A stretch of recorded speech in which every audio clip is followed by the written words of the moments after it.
Soc Josep Corcoll i Reixac, metge de família al Centre de Salut d'Esporles i formador de l'Aula d'Ecografia Clínica d'Atenció Primària de les Illes Balears.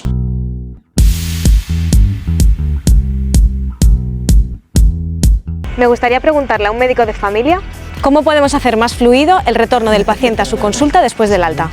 La continuïtat assistencial és important i un pacient en sortir de l'hospital d'alta ha de sortir, tal com surt, amb els seus tractaments, les seves receptes i també la cita per al seu metge o infermer de primària.